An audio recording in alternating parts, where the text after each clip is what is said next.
नमस्कार, राजपूत ट्यूटोरियल्स के YouTube channel पे आप सभी का स्वागत है।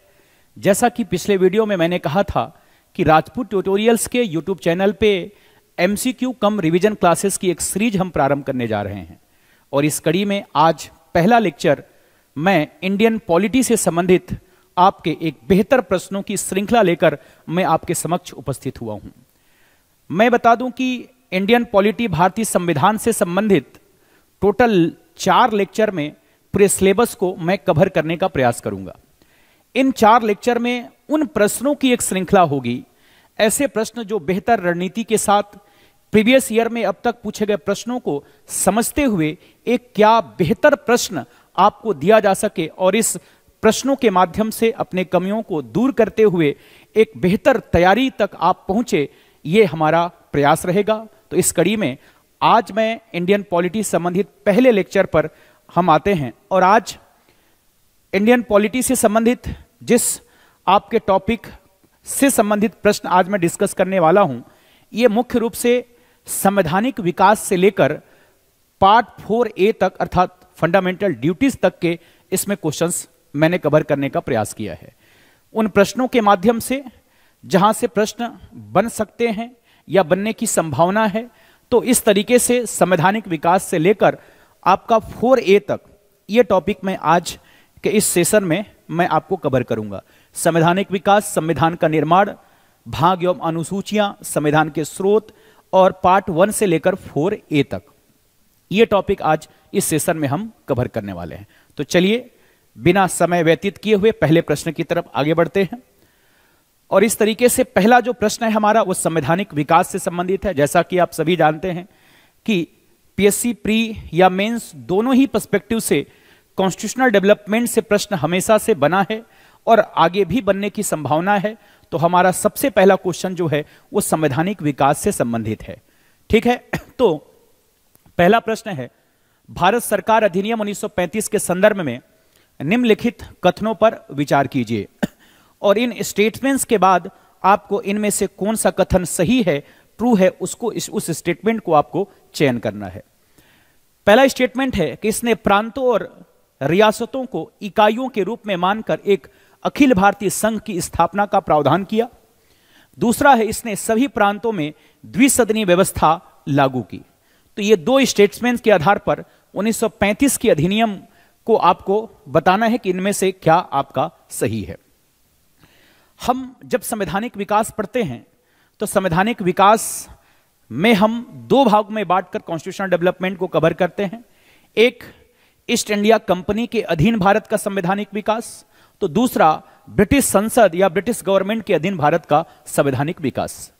पहला ईस्ट इंडिया कंपनी के अधीन इसलिए क्योंकि 1773 में सबसे पहली बार रेगुलेटिंग एक्ट के माध्यम से ब्रिटिश सरकार, ब्रिटिश गवर्नमेंट ने कंपनी पर नियंत्रित चालू की और 73 से लेकर 1853 तक का जो एक्ट होता है उसमें व्यवस्थाएं इसी तरीके से चलता है कि कानून जो है, ठीक, वो आपका लॉ मेकिंग है वो ब्रिटेन में होगा और उसे रेगुलेट करने का कार्य भारत में कंपनी के माध्यम से होता है। इसलिए हम कंपनी के अधीन भारत का संवैधानिक विकास कहते हैं। और दूसरा जो चरण हम पढ़ते हैं वो आपका ब्रिटिश संसद के अधीन इसलिए क्योंकि 1857 की क्रांति के बाद कंपनी के शासन को पूरी तरीके से भारत में समाप्त कर दिया जाता है और उसके बाद फिर ब्रिटिश सरकार का नियंत्रण अर्थात क्राउन का शासन प्रारंभ होता है। इसलिए दूसरा जो कड़ी है वो हम कहते हैं आपका ब्रिटिश संसद के अधीन भारत का संवैधानिक विकास। इस कड़ी में अगर हम अधिनियम की बात करें तो अधिनियम टोटल 12 एक्ट मुख्य रूप से हम पढ़ते हैं संवैधानिक विकास के अंतर्गत, जिसमें से एग्जाम के पॉइंट ऑफ व्यू से यदि मैं अगर कहूं कि अगर आपको पूरे अधिनियमों को ना पढ़कर कुछ महत्वपूर्ण अधिनियम को यदि आपको पढ़ना हो तो उस संदर्भ में एक आप 1773 का रेगुलेटिंग एक्ट आप पढ़ सकते हैं, जहां से प्रश्न आने की संभावना है या अब तक पूछा भी गया है। उसके बाद चार्टर एक्ट में 1813, 1833 और 1853 का चार्टर एक्ट से प्रश्न बना है, जैसे कि लास्ट ईयर 1813 के चार्टर एक्ट से क्वेश्चन पूछे भी गए थे। फिर ब्रिटिश संसद के अधीन संवैधानिक विकास में अगर हम बात करें तो वहां से जो क्वेश्चंस आपके बन सकते हैं वो 1858 है, 1861 है, 1892, 2021 में 1861 और 92 से प्रश्न बन चुका है। तो इस बार की संभावनाओं की अगर बात करूं तो एक 1773 आपको बहुत अच्छे से पढ़ना चाहिए इस बार, ठीक है। इसके बाद अगर हम फिर आगे इस कंपनी के अधीन संवैधानिक विकास में एक मैंने कहा 1773 का रेगुलेटिंग एक्ट आपको अच्छे से तैयार करनी चाहिए इस बार के प्री के पॉइंट ऑफ व्यू से, ठीक। और इसके बाद अगर आपको देखना है तो आप चार्टर एक्ट में 33 और 53 ये दो, क्योंकि 13 पिछले बार पूछा जा चुका है। उसके बाद आगे देखें हम तो इस बार 1858 के बाद 1909, 1919 और 1935 ये 3 एक्ट आपको बेहतर तरीके से तैयार होना चाहिए। सभी एक्टों में अगर देखा जाए तो सबसे बड़ा अधिनियम जो था वो था भारत शासन अधिनियम 1935, जो हमारे भारतीय संविधान के स्रोतों में सबसे बड़ा जो सोर्स रहा भारतीय संविधान के निर्माण में वो था भारत शासन अधिनियम 1935। उनकी बहुत सारी विशेषताएं हैं। 1935 के अधिनियम की मैं बात करूं तो 1935 के अधिनियम में टोटल धारा जो थे, ठीक, टोटल उसमें धारा की संख्या 321 और साथ ही साथ इसमें अनुसूची की संख्या, शेड्यूल की संख्या 10 थी। अब आप इससे समझ सकते हैं कि अपने आप में यह अधिनियम कितना विस्तृत अधिनियम था और यही अधिनियम हमारे भारतीय संविधान का एक प्रमुख स्रोत बना। इसीलिए हम भारतीय संविधान के संदर्भ में एक आलोचना के दृष्टिकोण से हम कहते हैं कि भारत का संविधान 1935 का एक कॉपीराइट है, क्योंकि 1935 के लगभग जो भारत का संविधान है हमने 70% आर्टिकल्स को 1935 से हमने क्या किया, एडॉप्ट किया है, क्योंकि इतने सारे विस्तृत प्रावधान थे 1935 के अधिनियम में कि हमने वहां से प्रावधानों को एडॉप्ट किया। इसकी बहुत सारी विशेषताएं हैं।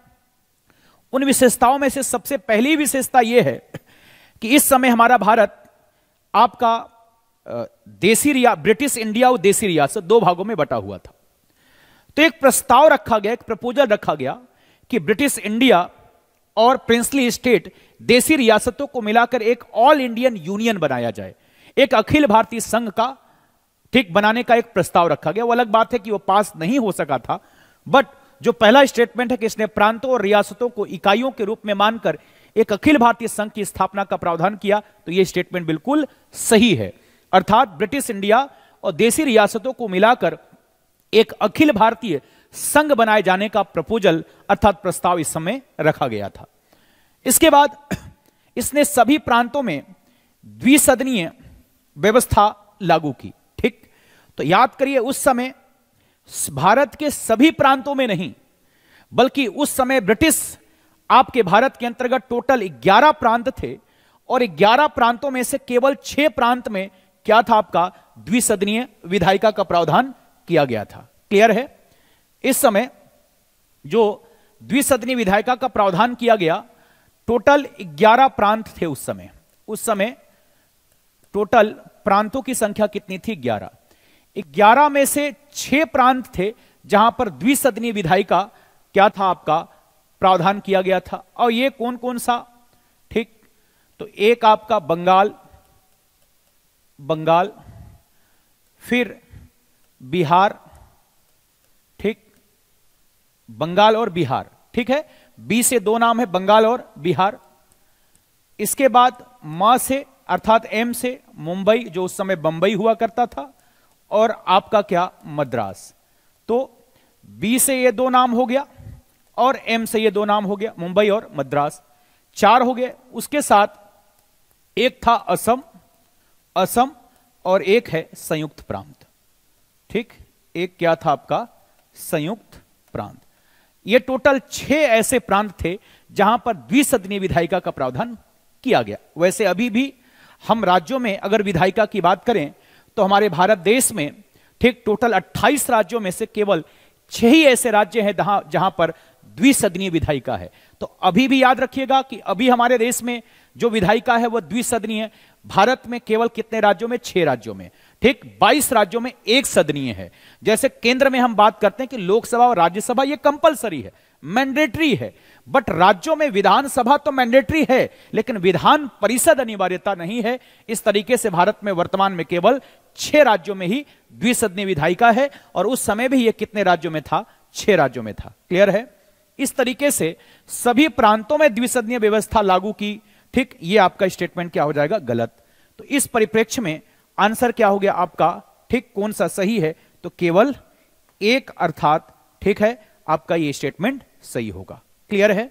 चलिए अगले क्वेश्चन, नेक्स्ट क्वेश्चन की तरफ आगे बढ़ते हैं। दूसरा है, संविधान सभा के संदर्भ में निम्नलिखित कथनों पर विचार कीजिए। ठीक है, with reference to the constituent assembly consider the following statement. जब भी संविधान सभा की बैठक विधायी निकाय के रूप में होती थी, इसकी अध्यक्षता डॉक्टर राजेंद्र प्रसाद करते थे।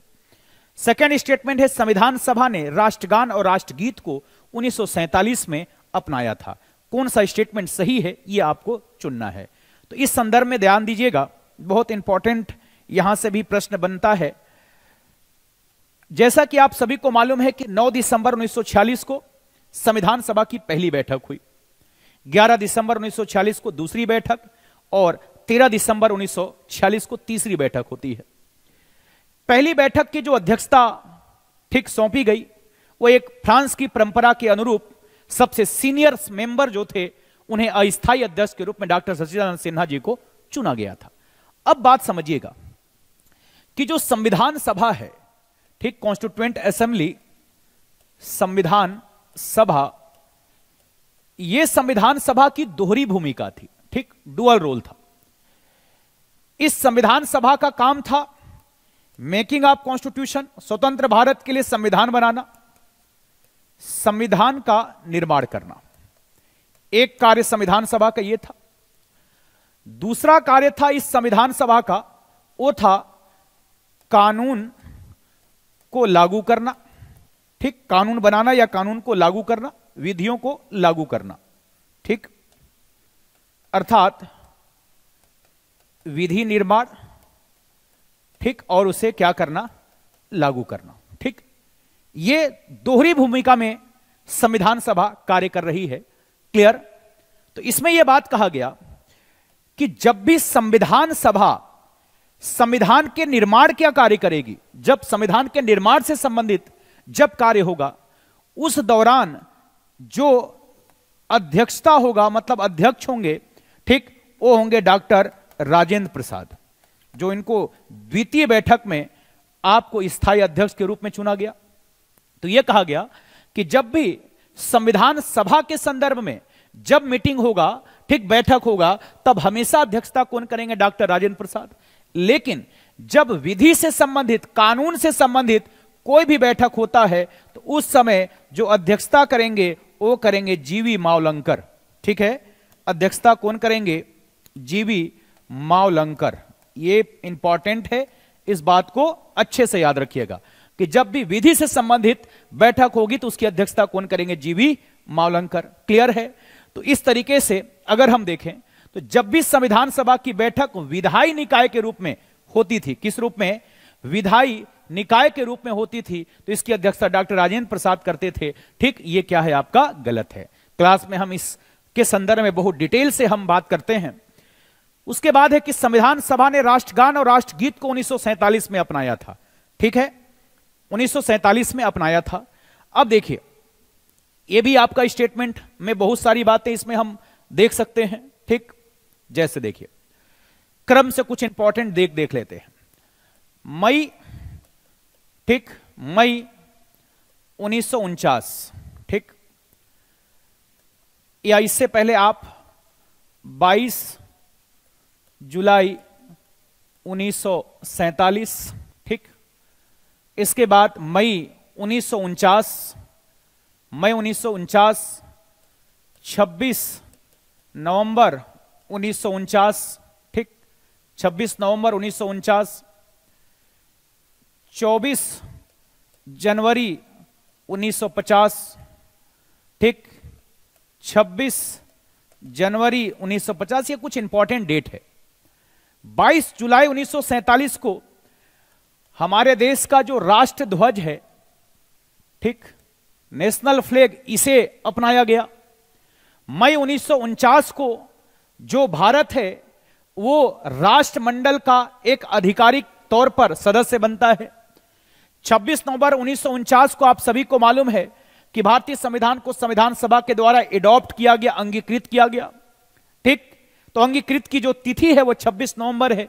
चूंकि इसी तारीख को हमारा संविधान टोटली बनकर क्या हो गया था, तैयार हो चुका था। कुछ प्रावधानों को लागू भी किया गया। 26 नवंबर को हम संविधान दिवस के रूप में मनाते हैं। 24 जनवरी 1950 को 3 महत्वपूर्ण कार्य हुए। ठीक, एक आपका राष्ट्रगान, ठीक, राष्ट्रगान, राष्ट्रीय गीत, national anthem and national song, और साथ ही डॉक्टर राजेंद्र प्रसाद, ठीक, डॉक्टर राजेंद्र प्रसाद को संविधान सभा के सदस्यों के द्वारा भारत के पहले राष्ट्रपति के रूप में घोषणा की गई थी। 3 महत्वपूर्ण कार्य हुए। ठीक, राष्ट्रगान और राष्ट्रगीत को संविधान सभा द्वारा अपनाया गया। डॉक्टर राजेंद्र प्रसाद जी को संविधान, ठीक, सभा के सदस्यों के द्वारा देश के पहले राष्ट्रपति के रूप में घोषणा की गई। और 26 जनवरी 1950 संविधान को फाइनली पूरी तरीके से लागू किया गया। गणतंत्र बना हमारा भारत। और इसी दिन राष्ट्रीय चिन्ह को भी संविधान सभा के द्वारा अपनाया गया। तो इस तरीके से बात करें हम तो, ठीक, पहला स्टेटमेंट गलत है। ठीक, दूसरा स्टेटमेंट संविधान सभा ने राष्ट्रगान और राष्ट्रगीत को 1947 में अपनाया था, ये भी स्टेटमेंट क्या है आपका, फॉल्स है। क्लियर है, दोनों स्टेटमेंट क्या है आपके, गलत हैं। तो सही आपसे पूछ रहा है न तो 1 और न ही 2, आंसर क्या हो जाएगा आपका, डी। क्लियर है, चलिए आगे बढ़ते हैं नेक्स्ट क्वेश्चन की तरफ। अगला क्वेश्चन है, संविधान की प्रारूप समिति के संदर्भ में निम्नलिखित कथनों पर विचार कीजिए। इसका गठन स्वतंत्रता के बाद हुआ था। एन गोपालस्वामी अयंगर इस समिति के अध्यक्ष थे। ठीक, कौन सा सही है? आप सभी को मालूम है कि संविधान सभा को सरल बनाने के लिए, संविधान सभा के कार्यों में बेहतर काम करने के लिए, ठीक, संविधान को एक बेहतर रूप दिया जा सके, इसके लिए कई सारे संविधान में समितियों का गठन किया गया था, ताकि अलग अलग समितियों के माध्यम से संविधान को बेहतर तरीके से बनाया जा सके। बहुत सारी समितियों में सबसे इंपॉर्टेंट, सबसे महत्वपूर्ण जो समिति थी वो समिति क्या थी? प्रारूप समिति, ड्राफ्टिंग कमेटी। क्लियर है? और इस ड्राफ्टिंग कमेटी की अगर बात करें, ठीक, सभी समितियों में सबसे महत्वपूर्ण जो समिति थी वो समिति क्या था आपका? प्रारूप समिति, ड्राफ्टिंग कमेटी। इस समिति का जो गठन है, ठीक, ये गठन ये हुआ था 29 अगस्त 1947 को। ठीक, गठन कब हुआ था? 29 अगस्त 1947। पहला स्टेटमेंट क्या है आपका? इसका गठन स्वतंत्रता के बाद हुआ था। भारत इंडिपेंडेंट हुआ 15 अगस्त 1947 को, और इसका गठन कब है? 29 अगस्त 1947। इस तरीके से पहला स्टेटमेंट क्या है? सही है। यह जो प्रारूप समिति था, टोटल 7 सदस्यीय 7 मेंबर कमेटी थी। कितने? 7 सदस्यीय समिति। 7 सदस्यीय समिति में इस समिति के जो अध्यक्ष थे वो थे डॉक्टर भीमराव अंबेडकर। ठीक, भीमराव अंबेडकर। चूंकि इस समिति के अध्यक्ष थे डॉक्टर भीमराव अंबेडकर, संविधान की जो मसौदा ड्राफ्टिंग जो तैयार हुई संविधान में, वो डॉक्टर भीमराव अंबेडकर की अध्यक्षता में बनी। इसलिए डॉक्टर भीमराव अंबेडकर को संविधान का जनक भी कहा जाता है, फादर ऑफ इंडियन कॉन्स्टिट्यूशन। अब इसके सदस्यों की बात करें तो टोटल इसमें सदस्यों की संख्या कितनी? 6। ठीक, एक अध्यक्ष और 6 सदस्य। हम याद करने के लिए इसे हम, ठीक, MMSAK, ठीक, ऐसा हम क्लास में याद करते हैं। ठीक, MMS, एक MMS है, AK नामक व्यक्ति को क्या करना? भेजना है, वो सदस्यों का नाम है। एक्चुअली में रिपीट है, A से 2 नाम है। क्लियर है? MMSAK। ठीक, M से मुंशी, पूरा नाम है KM मुंशी, पूरा नाम KM मुंशी। ठीक, आपका या पहला आप रिप्लेसमेंट में आसान होगा। ठीक, M से पहला मित्र याद रखिएगा, पूरा नाम है BL मित्र। दूसरे M से याद रखिएगा KM मुंशी। ठीक, पूरा नाम के एम मुंशी, एम से मुंशी। एस से सादुल्ला, पूरा नाम है मोहम्मद सैयद सादुल्ला, मोहम्मद सैयद सादुल्ला। ए से आपका अय्यर है और एक ए से अयंगकर है। ठीक ठीक, अयंकर या अयंगर, एक ए से आपका क्या, अयंगर। क्लियर? ठीक। और के से आपका क्या है, खेतान। क्लियर? अय्यर, एन देखिए, एन गोपाला स्वामी अय्यर, ठीक, कृष्ण स्वामी अयंगर, पूरा नाम, इनका पूरा नाम है डीपी खेतान। तो इस तरीके से याद रखिएगा, एमएमएस एके, ठीक, एम से मित्र, बीएल मित्र, एम से मुंशी, के एम मुंशी, एस से सादुल्ला, मोहम्मद सैयद सादुल्ला, ए से अय्यर, ठीक, आपका कृष्ण स्वामी अय्यर, और ए से अयंगर, एन गोपाला स्वामी अयंगर, और के से खेतान अर्थात डीपी खेतान। ये 6 सदस्य। लेकिन बाद में इनमें से बीएल मित्र के स्वास्थ्य खराब होने के कारण से बाद में काम नहीं कर पाए और डीपी खेतान की मृत्यु हो गई थी। तो इन दोनों के जगह पर रिप्लेसमेंट में 2 सदस्य फिर आए। ठीक, तो बीएल मित्र की जगह पर एन माधवराव, एन माधवराव, ठीक, एम से रिप्लेसमेंट एम आता है, मित्र की जगह पर एन माधवराव, और खेतान के जगह पर T T Krishnamachari, T T Krishnamachari. तो ये दोनों प्रारंभिक सदस्य नहीं थे। कौन? N Madhavrao, T T Krishnamachari. ये बाद में इन 2 आपके व्यक्तियों की जगह पर शामिल हुए। इस तरीके से अब हम स्टेटमेंट पे आते हैं। एन गोपाल स्वामी अयंगर इन समिति के अध्यक्ष थे। बिल्कुल क्या है आपका, गलत है। अध्यक्ष कौन है? आपका डॉक्टर भीमराव अंबेडकर। तो इस तरीके से सत्य कथन अगर बात करें तो केवल क्या हो जाएगा, 1 हो जाएगा, अर्थात ए। क्लियर है? चलिए नेक्स्ट क्वेश्चन। अगला है, भारत के संविधान की प्रस्तावना के संदर्भ में निम्नलिखित कथनों पर विचार कीजिए। ठीक, भारत के संविधान की प्रस्तावना के संदर्भ में निम्नलिखित कथनों पर विचार कीजिए। यह 26 नवंबर 1949 को अपनाए गए संविधान का हिस्सा नहीं था। यह न्याय, स्वतंत्रता, समता और बंधुत्व के संविधान के उद्देश्यों के रूप में निर्दिष्ट करता है। इसे पहली बार 1960 में बेरूबाड़ी संघवाद में संविधान के अंग के रूप में मान्यता दी गई। उपयुक्त कथन में से कौन सा आपका सही है? एक एक पर हम विस्तार से देखते हैं। पहला, 26 नवंबर 1949 को अपनाए गए संविधान का हिस्सा नहीं था। यह गलत है। क्लियर है? कैसे गलत है? अगर हम बात करें 26 नवंबर 1949 जो बनकर हमारा संविधान तैयार हुआ था, इस तिथि में हमारे पास क्या क्या है? तो एक प्रस्तावना है, उसके बाद 22 भाग हैं, ठीक, अनुच्छेद की संख्या 395 और जो अनुसूचियों की संख्या थी वो थी 8। ये हमारे पास 26 नवंबर 1949 की स्थिति में एक प्रस्तावना, ठीक, 22 भाग, 395 अनुच्छेद और 8 क्या थी आपकी शेड्यूल, मतलब अनुसूचियां। क्लियर है? इस तरीके से संविधान का हिस्सा नहीं था, यह स्टेटमेंट क्या हो गया आपका, गलत। दूसरे में आते हैं, यह न्याय, स्वतंत्रता, समता और बंधुत्व को संविधान के उद्देश्यों के रूप में निर्दिष्ट करता है। तो क्लास में हम डिस्कस करते हैं कि संविधान के 4 मूल तत्व, कितने मूल तत्व? 4 मूल तत्व हैं, ठीक, जिसमें से पहला है संविधान के शक्ति का स्रोत। यह हमें प्रियम्बल से मालूम होता है, we the people of India. हम भारत के लोग से हमें यह पता चलता है कि भारतीय संविधान, ठीक, हमारे देश में समस्त कानूनों में सबसे सर्वोच्च है, ठीक, सबसे शक्तिशाली है। इसका कारण है कि संविधान, भारतीय संविधान का निर्माण कोई 2-4 लोगों ने मिलकर नहीं, बल्कि we the people of India, हम भारत के लोगों के द्वारा निर्मित है। तो हमें यह पता चलता है कि भारतीय संविधान में अंतिम जो शक्ति है वो किसके पास है? जनता के पास है। ठीक है? तो इस तरीके से आपका ये क्या है? तो 4 मूल तत्वों में शक्ति का स्रोत हमें मालूम होता है। ठीक, इसके बाद यहां से हमें संविधान का नेचर्स मालूम होता है कि हमारा संविधान कैसा है, क्या नेचर है।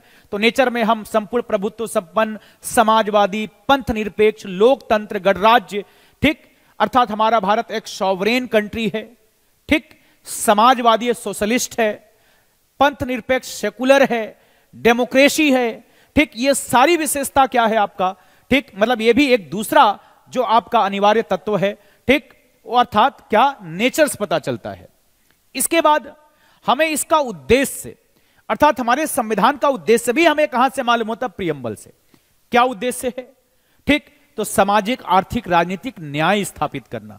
क्लियर है, तो ये न्याय, 3 प्रकार के न्याय की बात की गई है, स्वतंत्रता, समता, बंधुत्व, ये सब क्या है आपका, ठीक, उद्देश्य है, और ये हमें कहां से मालूम होता है, प्रियम्बल से। तो ये स्टेटमेंट क्या है, सही है। इसे पहली बार 1960 में बरूवाड़ी संघवाद में संविधान के अंग के रूप में मान्यता दी गई, ये भी गलत है।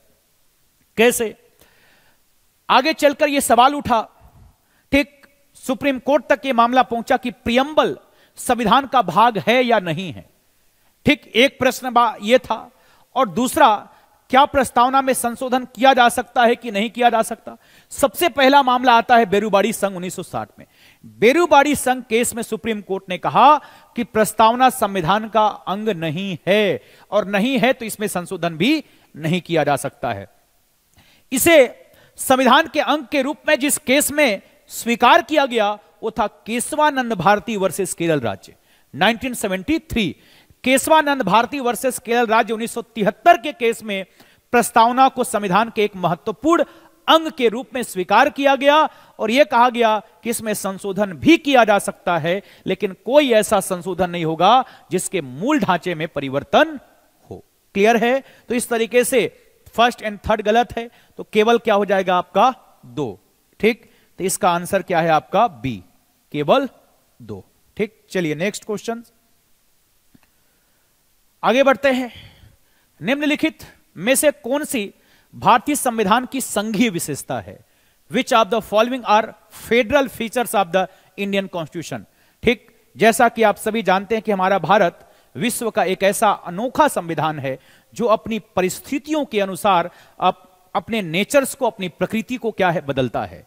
हमारा भारत सामान्य परिस्थितियों में एक फेडरल है, एक संघात्मक है, तो वहीं पर आपातकालीन परिस्थितियों में, इमरजेंसी में कैसा हो जाता है, यूनिटरी हो जाता है, अर्थात पूरी शक्ति किसके पास चली जाती है, केंद्र के पास। तो इसमें हम बात करें कि फेडरल सिस्टम की विशेषता क्या है।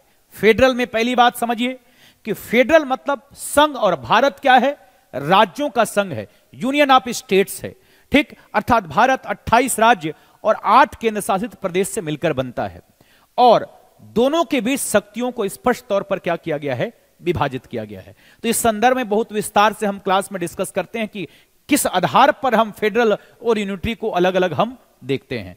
इस संदर्भ में देखिए, ठीक, पहला है द्वैध शासन पद्धति, डायरची सिस्टम। तो याद रखिएगा, दोहरा शासन मतलब 2 सरकार। अब 2 सरकार जो है, अर्थात एक केंद्र सरकार और राज्य सरकार, ठीक है। तो फेडरल सिस्टम का मतलब है कि केंद्र और राज्य, अर्थात जहां पर भी संघात्मक शासन व्यवस्था होगी 2 सरकारें होंगी, केंद्र सरकार और राज्य सरकार।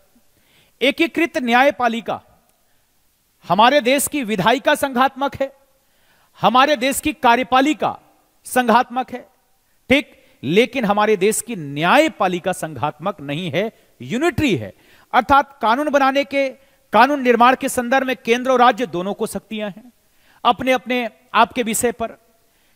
कार्यपालिका, कार्यपालिक शक्ति दोनों को भी अपने अपने आपके सीमा क्षेत्र के भीतर उनको शक्ति है, लेकिन न्यायपालिका की पूरी शक्ति सुप्रीम कोर्ट में केंद्रित है।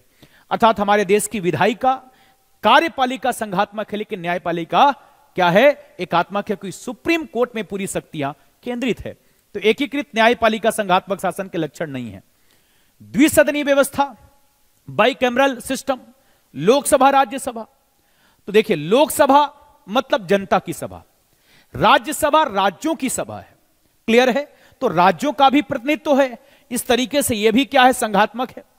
लिखित संविधान, ठीक, यह भी आपका क्या है, संघात्मक। संघात्मक शासन में अगर हम केवल संविधान से बात करें, संविधान, तो याद रखिएगा, ठीक, लिखित संविधान अर्थात संविधान में केंद्र और राज्यों की शक्तियों का स्पष्ट उल्लेख है। तो लिखित संविधान संघात्मकता के लक्षण है। ठीक, इसके बाद संविधान की सर्वोच्चता, संविधान की सर्वोच्चता, सर्वोच्चता, सुपरमेसी ऑफ कॉन्स्टिट्यूशन। ठीक, लिखित संविधान, संविधान की सर्वोच्चता, कठोर संविधान, कठोर संविधान मतलब परिवर्तन करने को लेकर, ठीक है, जो प्रक्रिया होगा वो जटिल होगा। ये तीनों क्या है? संघात्मक शासन के लक्षण। दो सरकार संघात्मक शासन के लक्षण है। ठीक, स्वतंत्र न्यायपालिका संघात्मक शासन के लक्षण है। ठीक, इस तरीके से अगर देखा जाए तो इस संदर्भ में आपका 1, 3 और 4 अर्थात आंसर क्या हो जाएगा आपका? सी। ठीक है, चलिए, संघात्मक एकात्मक शासन के संदर्भ में हमने पिछले वीडियो में भी कई बार डिस्कस किया है, बहुत विस्तार से। वहां से भी जाकर पूरे चीजों का डिटेल देखना चाहें तो भी आप देख सकते हैं। ठीक, इसका आंसर क्या है आपका? सी। चलिए आगे, भारत की संविधान सभा के संदर्भ में निम्नलिखित युग्मों पर विचार कीजिए। एक तरफ समिति और दूसरे अध्यक्ष। जैसा कि मैंने कहा कि बहुत सारी समितियां बनी थी, तो समितियों के अध्यक्ष से प्रश्न बनता है। संघ शक्ति समिति जवाहरलाल नेहरू, संचालन समिति सरदार पटेल, प्रांतीय संविधान समिति डॉक्टर राजेंद्र प्रसाद। तो संघ शक्ति समिति और संघीय, फेडरल और यूनियन दोनों समिति के अध्यक्ष थे नेहरू जी। ठीक, तो ये आपका स्टेटमेंट सही है। नियम और संचालन समिति, रूल्स एंड रेगुलेशन कमेटी के अध्यक्ष थे doctor Rajendra Prasad. Rules and regulation committee के अध्यक्ष डॉक्टर राजेंद्र प्रसाद, इसलिए ये गलत है। प्रांतीय संविधान समिति के अध्यक्ष थे, ठीक, सरदार वल्लभ भाई पटेल। कौन थे? सरदार वल्लभ भाई पटेल, इसलिए ये भी गलत है। तो इस तरीके से इसका आंसर क्या हो जाएगा आपका? केवल 1। ठीक है, क्लास में हम इन चीजों को बहुत अच्छे से मैंने आपको याद कराया है। चलिए, निम्नलिखित युग्मों पर विचार कीजिए। एक तरफ संवैधानिक प्रावधान है और यह प्रोविजन किस देश से अडॉप्ट किया गया है, ये है। ठीक, नीति निर्देशक तत्व डीपीएसपी, मूल अधिकार संसद के दोनों सदनों की संयुक्त बैठक। क्लियर? तो नीति निर्देशक तत्व जो है ये आयरिश मतलब आयरलैंड के संविधान से लिया गया है। ठीक, नीति निर्देशक तत्व आयरलैंड से, आयरलैंड ने स्पेन से अडॉप्ट किया है, लेकिन हमने जो अडॉप्ट किया है भारत संविधान के अंतर्गत उसे हमने आयरिश अर्थात आयरलैंड से लिया है। मूल अधिकार फ्रांस से नहीं, ये हमने कहां से अडॉप्ट किया है? अमेरिका। अमेरिका के बिल ऑफ राइट्स से हमने फंडामेंटल राइट्स को अडॉप्ट किया है। संसद के दोनों सदनों की संयुक्त बैठक, ये भी कहां से हमने अडॉप्ट किया है? ऑस्ट्रेलिया से। तो 1 और 3 आंसर क्या हो जाएगा आपका? सी। जिसमें मेन चीजें याद रखिएगा, जैसे विधि का शासन, कानून का शासन, ठीक, ये हमने ब्रिटेन से अडॉप्ट किया है। ठीक, सिटीजनशिप अर्थात एकल जो आपका नागरिकता है वो हमने ब्रिटेन से अडॉप्ट किया है। फंडामेंटल राइट्स अमेरिका से लिया है। डीपीएसपी हमने आयरलैंड से लिया है। फंडामेंटल ड्यूटीज हमने रूस से लिया है। तो ये कुछ कुछ प्रावधान है जहां से क्वेश्चंस आपके बनते हैं। ठीक है, नेक्स्ट, निम्नलिखित युग्मों पर विचार कीजिए। एक तरफ अनुसूची है, दूसरी तरफ उपबंध है। ठीक, तो देखिए, चौथी अनुसूची राज्यों और संघ राज्य के लिए राज्यसभा की सीटों का आवंटन, बिल्कुल सही है। छठवीं अनुसूची अनुसूचित क्षेत्रों के प्रशासन और नियंत्रण से संबंधित नहीं, ये जनजातियों के प्रशासन, ठीक, अर्थात अमेत त्रिमी, ये 4 राज्य, अ से असम, मे से मेघालय, त्रि से त्रिपुरा और मी से मिजोरम। असम, मेघालय, त्रिपुरा, मिजोरम राज्यों के क्या? जनजातीय क्षेत्रों का प्रशासन। ठीक है, जनजातीय क्षेत्रों का प्रशासन। क्लियर है? असम, मेघालय, त्रिपुरा, मिजोरम के जनजातीय क्षेत्रों के प्रशासन के संदर्भ में क्या है? छठवीं अनुसूचित, यह गलत है। 10वीं अनुसूची संसद सदस्यों के निर्भरता से संबंधित। 10वीं अनुसूची जैसा आप सभी जानते हैं कि दल बदल विरोधी कानून है, अर्थात दल बदल के आधार पर संसद सदस्यों की अयोग्यता के संदर्भ में यह बात कही गई है। क्लियर है? तो इस संदर्भ में 1 और 3 अर्थात आंसर क्या है आपका? सी है। क्लियर है? जैसे अनुसूचियों से भी रेंडमली क्वेश्चंस बनते रहे हैं। ठीक, तो अनुसूचियों में याद रखेंगे, हमने बहुत अच्छे से एक कोड आपको बताया था, टीयर्स ऑफ ओल्ड पीएम, याद रखने के लिए। ठीक, इंग्लिश में TEAR S, tears of old PM. ये मैंने पूरे 12 अनुसूचियों को याद करने का तरीका आपने क्लास में मैंने आपको बताया है। टी से टेरिटरी, ठीक है, ई से अमेल्यूमेंट्स, वेतन और भत्ता, ए से आपका अफर्मेशन, शपथ या प्रतिज्ञान, आर से राज्यसभा, एस से शेड्यूल, ठीक, ओ से अदर स्टेट मतलब असम, मेघालय, त्रिपुरा, मिजोरम, एफ से फेडरल, फेडरल मतलब केंद्र और राज्यों के बीच 7वीं अनुसूची में शक्तियों को बांटा गया है, संघ सूची, राज्य सूची और समवर्ती सूची, उस तरीके से याद रखेंगे। ठीक, ओ से ऑफिशियल लैंग्वेज, ठीक है, ओ से आपका ऑफिशियल लैंग्वेज, एल से लैंड रिफॉर्म, ठीक, भूमि सुधार, उसके बाद आपका 10वीं अनुसूची एंटी डिफेक्शन लॉ, दल बदल विरोधी कानून, पी से आपका पंचायती राज सिस्टम, एम से म्युनिसिपैलिटी। इस तरीके से आप अनुसूचियों को भी याद रखेंगे, यहां से भी क्वेश्चंस बनते हैं। चलिए आगे, अनुसूचियों से ही है। भारत के संविधान की 8वीं अनुसूची में निम्नलिखित में से किन भाषाओं का उल्लेख है? बोडो, अंग्रेजी, नेपाली, उर्दू और संथाली। मैं इसमें हमेशा आपको पूरा 22 भाषाओं के बजाय कुछ इंपॉर्टेंट बातों को ध्यान में रखकर मैंने आपको बताया है कि कैसे आपको इस एक प्रश्न को लगाना है। जैसा कि संख्या के आधार पर अगर बात करें हम, तो आपको मालूम है कि जो मूल संविधान में 8वीं अनुसूची में जो ऑफिशियल लैंग्वेज है उसकी संख्या थी 14। वर्तमान में 8वीं अनुसूची में जो भाषाओं की संख्या वो कितनी है? 22। क्लियर? अब 22 में से खास करके हमेशा जब भी प्रश्न बनता है वो जो बाद में जोड़े गए हैं पहले उनको आपको याद रखना है।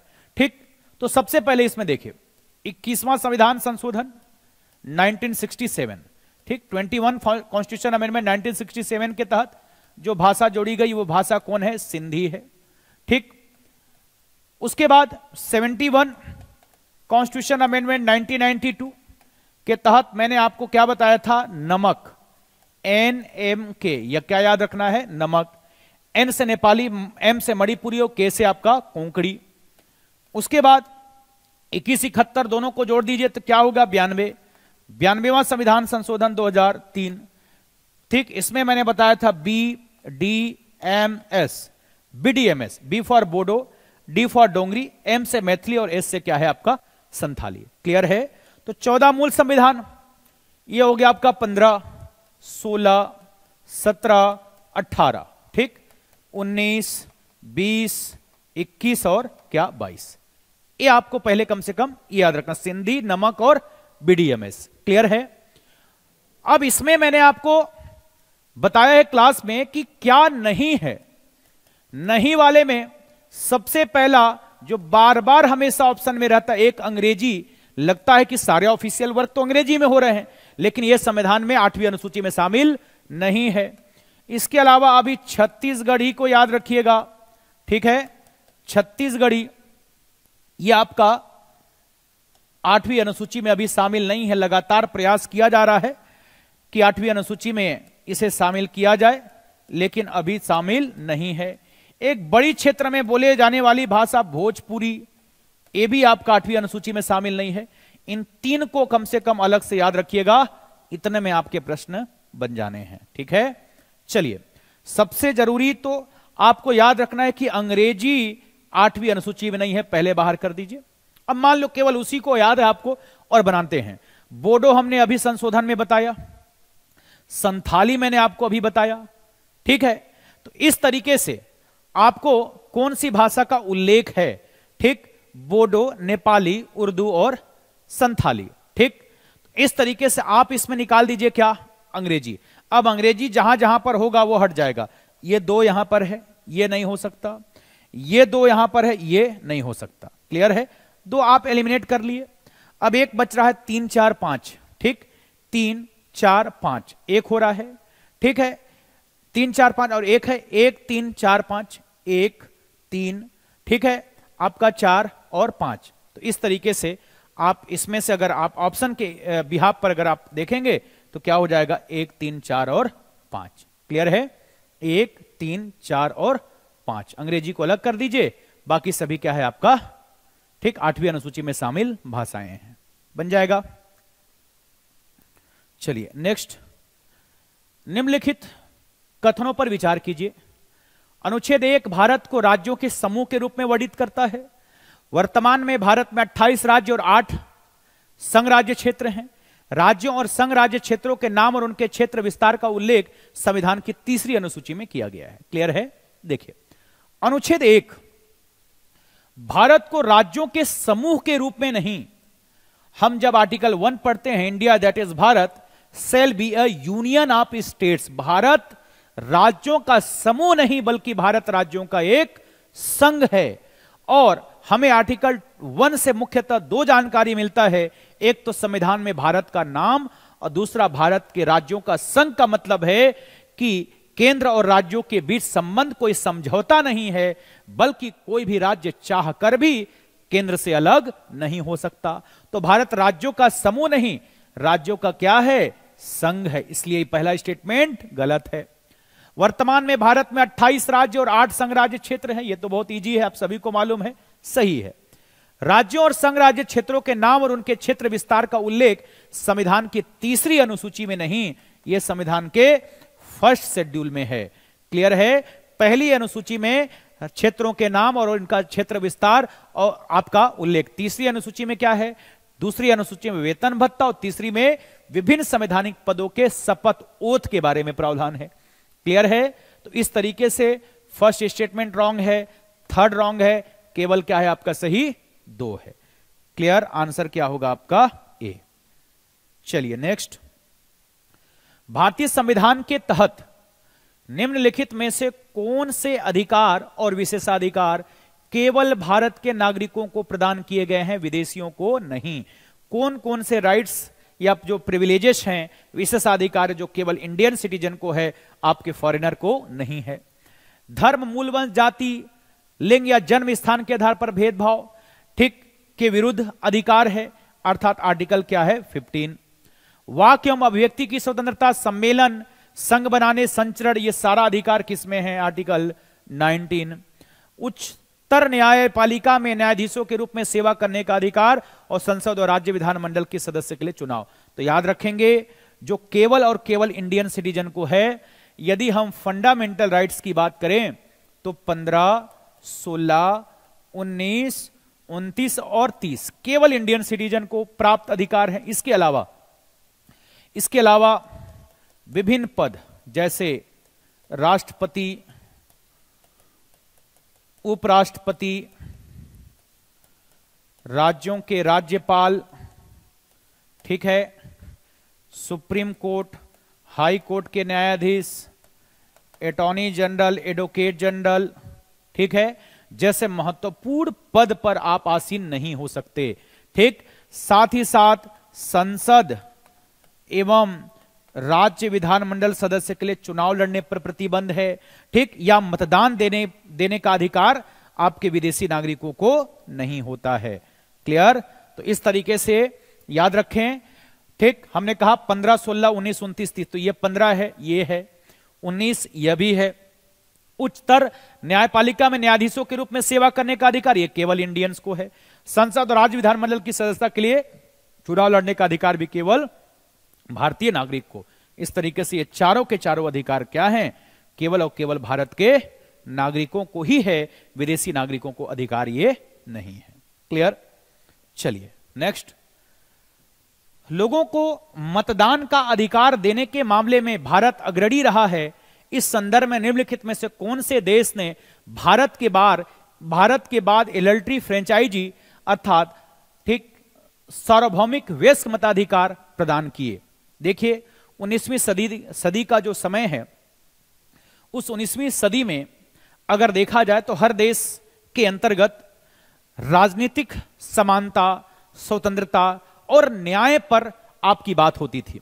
और इसी संदर्भ में सबसे महत्वपूर्ण बिंदु था इलेक्टिव फ्रेंचाइजी अर्थात वयस्क मताधिकार कि जो व्यक्ति वयस्क है उन्हें मत देने का अधिकार, क्योंकि अधिकांश राष्ट्रों में कुछ ही विशेष वर्गों को ही मत देने का अधिकार होता था, सभी लोगों को मत देने का अधिकार नहीं था।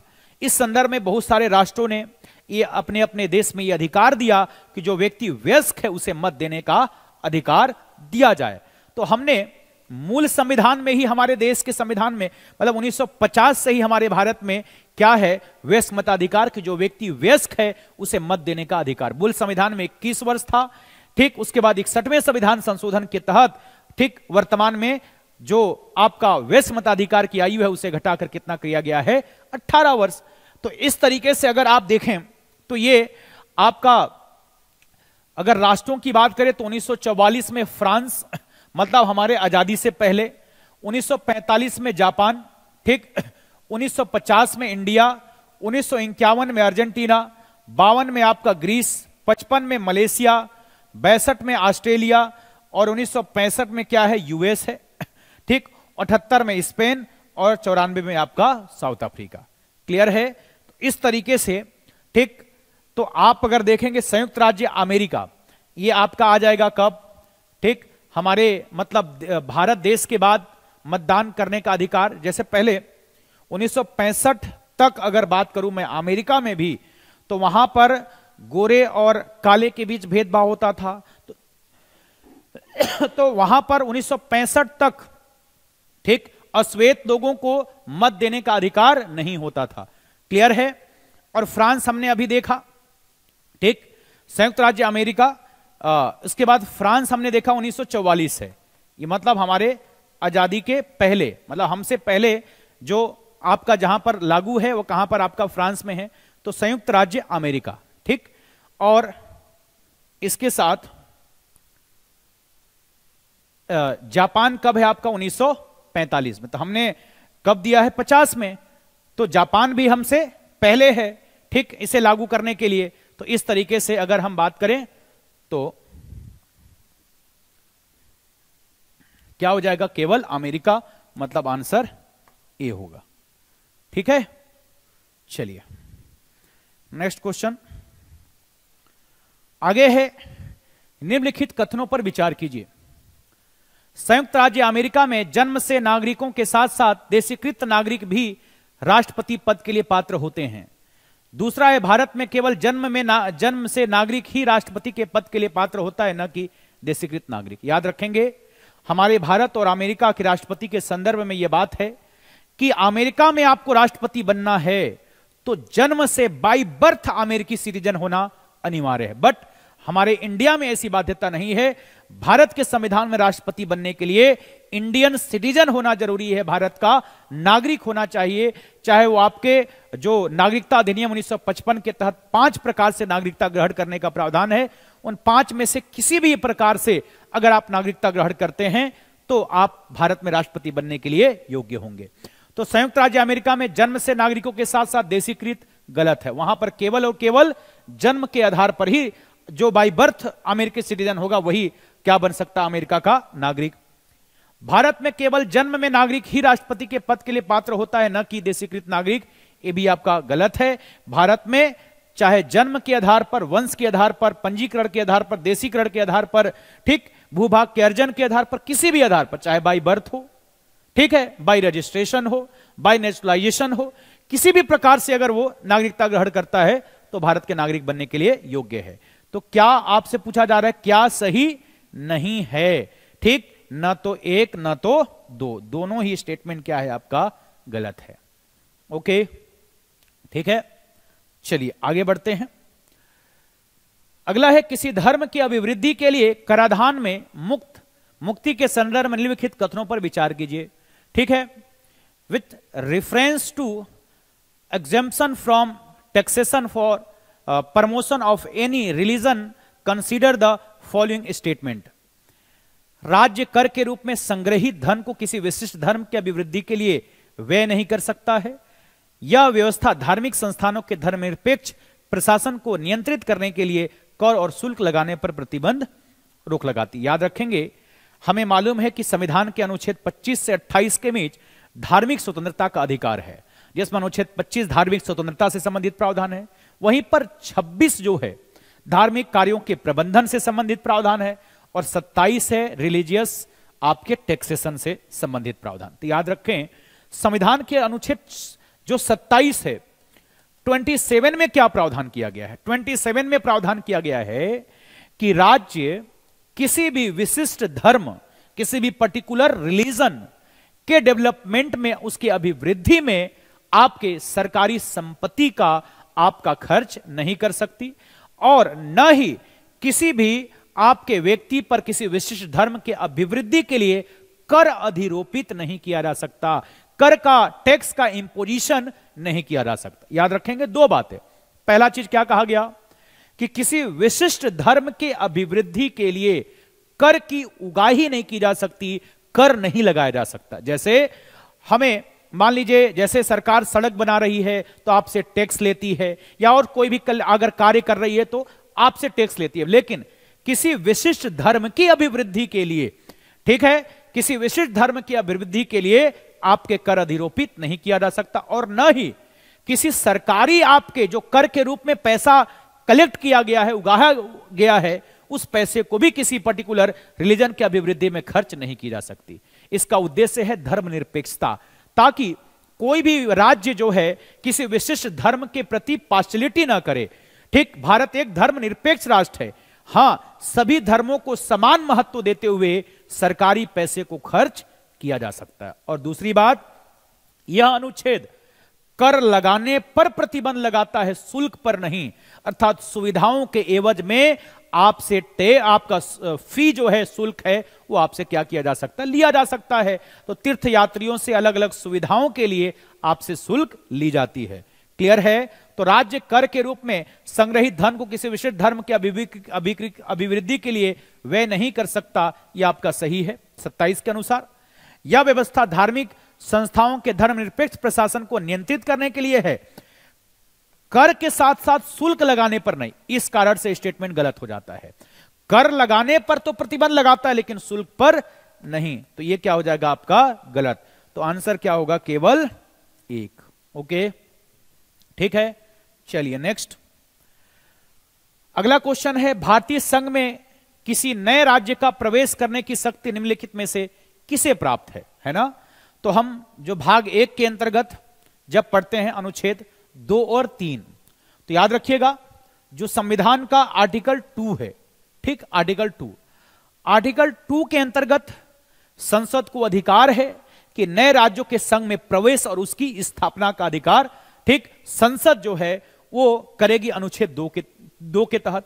और किसी नए राज्यों का गठन, नाम में परिवर्तन, क्षेत्र में परिवर्तन, सीमा में परिवर्तन, यह सब जो करना है वो अनुच्छेद 3 के तहत। तो किसी राज्य को किसी नए राज्य को प्रवेश करने के संबंध में शक्ति जो है आर्टिकल 2 के तहत किसे प्राप्त है, आपका संसद को प्राप्त है। ये इजी क्वेश्चन है। क्लियर?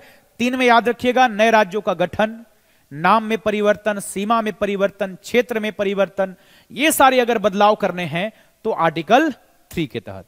क्लियर है? और यदि किसी राज्य को प्रवेश, जैसे गोवा है, गोवा आजादी के बाद पुर्तगालियों के पास था, तो गोवा को हमने भारत संघ में शामिल किया अनुच्छेद 2 के तहत। क्लियर है? चलिए अगला है, निम्नलिखित में से कौन से राज्य के नीति निर्देशक तत्व डीपीएसपी 42वें संविधान संशोधन अधिनियम 1976 द्वारा नहीं जोड़े गए? क्लियर है? तो याद रखेंगे डीपीएसपी के अंतर्गत, ठीक, डीपीएसपी के अंतर्गत 42 कॉन्स्टिट्यूशन अमेंडमेंट 1976, ठीक, इसके तहत जो बातें जोड़ी गई, ठीक है, एक आपका 39 के अंतर्गत 43A, ठीक, 43A जोड़ा गया इसके तहत, ठीक, इसके साथ ही साथ आपका 48A इसके अंतर्गत जोड़ा गया है, ठीक है, 43A, इसके साथ 47, एक सेकेंड,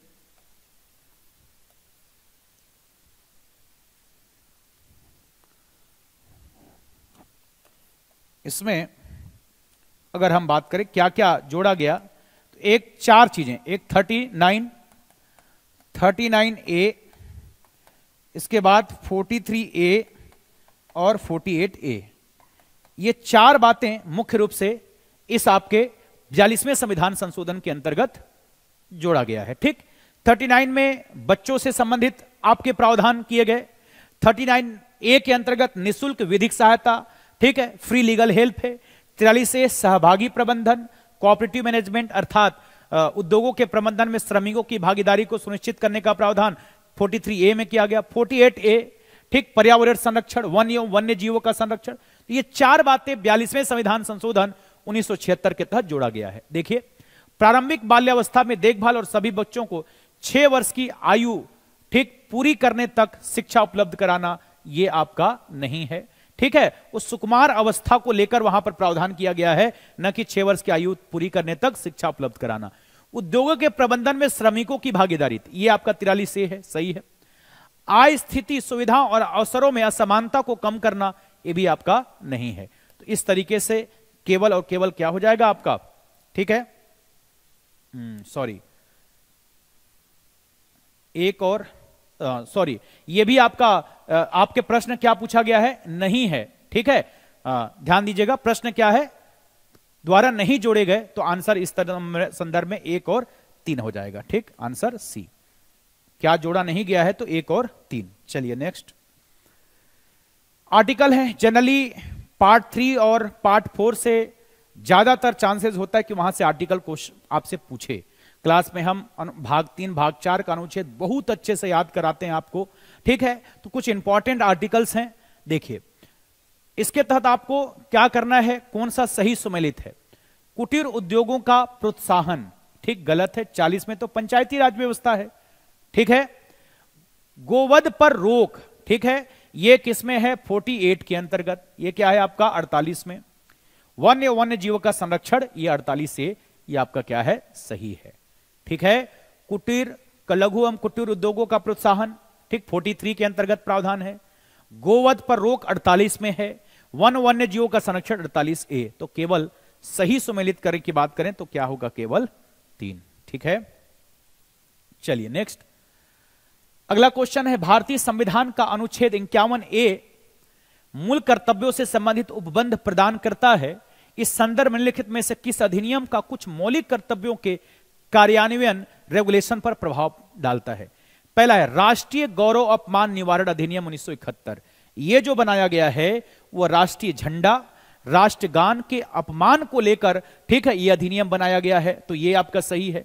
लोक प्रतिनिधि अधिनियम 1951, यह भी सही है कि अगर धर्म के आधार पर कोई वोट मांगता है, जाति भाषा के आधार पर कोई भेदभाव करता है, उस संदर्भ में यह अधिनियम है, उसके तहत अयोग्य किया जा सकता है। वन्य जीव संरक्षण अधिनियम 1972, पर्यावरण संरक्षण एक फंडामेंटल ड्यूटीज है, तो उसके संदर्भ में वन्य जीवों का संरक्षण प्रदान करना, जो संकटापन्न जो जीव हैं, ठीक है, उनके अवैध व्यापार या अन्य पर प्रतिबंधित करने के लिए, उनके संरक्षण के लिए वन्य जीवों से संरक्षण। विधि विरुद्ध क्रियाकलाप निवारण अधिनियम आपका 1967, ये भी आपके मौलिक कर्तव्यों से संबंधित आपका प्रावधान है। क्लियर, तो इसके संदर्भ में ये आपका चारों जो है वो स्टेटमेंट सही है।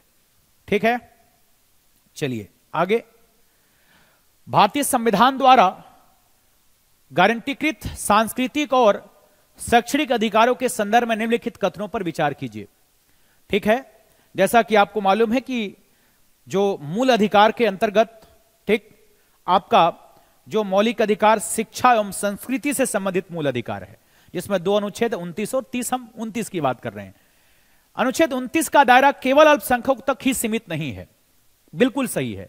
अनुच्छेद 29 में कहा गया कि भारत के सभी नागरिकों को, ठीक, सभी नागरिकों को अपनी भाषा, अपनी लिपि और अपनी संस्कृति को बनाए रखने का अधिकार।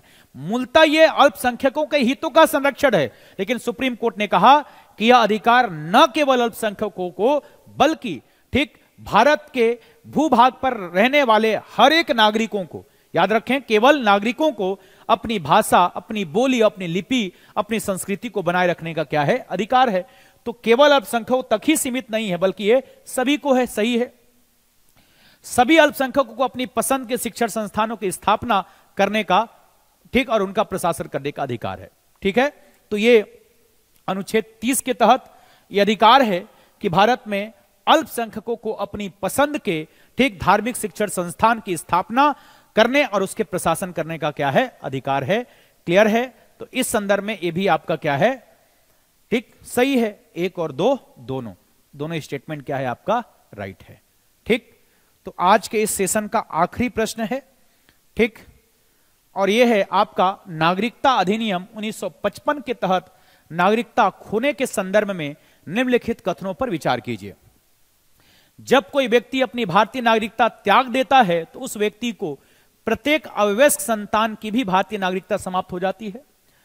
जब कोई भारतीय नागरिक स्वेच्छा से किसी अन्य देश की नागरिकता ग्रहण करता है तो उसकी भारतीय नागरिकता स्वतः समाप्त हो जाती है। याद रखेंगे, सिटीजनशिप एक्ट 1955, नागरिकता अधिनियम 1955, नागरिकता अधिनियम ठीक 1955 के तहत नागरिकता अधिनियम 1955 के तहत भारत में 5 प्रकार से आप नागरिकता ग्रहण कर सकते हैं, एडॉप्ट कर सकते हैं, और 3 प्रकार से आपकी नागरिकता जो है वो समाप्त की जा सकती है। ठीक, क्या क्या तरीका है समाप्त करने का? तो पहला है त्याग, बाय रिन्यूशिएशन। बाय रिन्यूशिएशन अर्थात कोई भी व्यक्ति अपनी स्वेच्छा से भारत की नागरिकता का त्याग कर सकता है। क्लियर है? बाय टर्मिनेशन अर्थात बर्खास्तगी। ठीक, क्या बर्खास्तगी? उसमें क्या कि अगर कोई भी व्यक्ति स्वेच्छा से किसी दूसरे देश की नागरिकता ग्रहण करता है, उसकी और उनके बच्चों की नागरिकता स्वतः क्या हो जाएगी? समाप्त हो जाएगी। लेकिन ठीक, प्रत्येक अवयस्क अनमेच्योर चाइल्ड, अगर कोई बच्चा वयस्क है, ठीक है, तो उसकी नागरिकता समाप्त नहीं होगी। अवयस्क संतान की भी नागरिकता क्या हो जाएगी? समाप्त। ठीक, और तीसरा है आपका बाय डेप्रीविएशन अर्थात संसद विधि बनाकर ठीक प्रावधान कर सकती है। जैसे कोई गलत जानकारी देकर नागरिकता ग्रहण किया है तो समाप्त किया जा सकता है। ठीक, भारत के संविधान के प्रति उसकी आस्था नहीं है, ठीक, विश्वास नहीं है, तो ऐसे आधार बताए गए हैं, उस आधार पर आपकी नागरिकता समाप्त की जा सकती है। तो जब कोई व्यक्ति अपनी भारतीय नागरिकता का त्याग देता है तो उस व्यक्ति की प्रत्येक अवयस्क संतान की भी भारतीय नागरिकता समाप्त हो जाती है। सही है। ठीक, आप नागरिकता छोड़ सकते हैं। जब कोई भारतीय नागरिक स्वेच्छा से किसी अन्य देश की नागरिकता ग्रहण कर देता है तो उसकी भारतीय नागरिकता स्वतः क्या हो जाती है? समाप्त। जैसे ही आप अपनी विवेक से किसी दूसरे देश की नागरिकता ग्रहण करते हैं, भारत की नागरिकता क्या हो जाएगा? स्वतः समाप्त हो जाएगा। क्लियर है? तो सही अगर बात करें तो इसमें दोनों स्टेटमेंट राइट है, 1 और 2। क्लियर? तो इस तरीके से आज के इस सेशन में हमने प्रारंभ से लेकर पार्ट 4A तक के टॉपिक को हमने कवर किया। उम्मीद करता हूं इन क्वेश्चंस के माध्यम से आपकी तैयारी को गति देने और आपकी तैयारी को क्या कमी है और किस तरीके के क्वेश्चंस लगाने हैं, इसमें आपको काफी मदद साबित होगा। उम्मीद करता हूं आपसे भी ये क्वेश्चन सारे लगे होंगे। इसी तरीके से आगामी जो मेरा 3 वीडियो आएगा उसमें मैं भाग 5 और 6 से संबंधित 2 और एक लास्ट जो आगे का पार्ट्स है 7 से 22 के साथ करंट से जो संबंधित जो प्रश्न बन सकते हैं, उन आपके प्रश्नों पे मैं डिस्कस करूंगा। तो इसी तरीके से यदि अभी तक हमारे YouTube चैनल से अगर आपने नहीं जुड़े हैं या सब्सक्राइब नहीं किए हैं तो सब्सक्राइब कर लीजिए, ताकि आगामी जो वीडियो है नियमित तौर पर आपको मिलता रहे। नेक्स्ट वीडियो में हम फिर से मुलाकात करते हैं। धन्यवाद।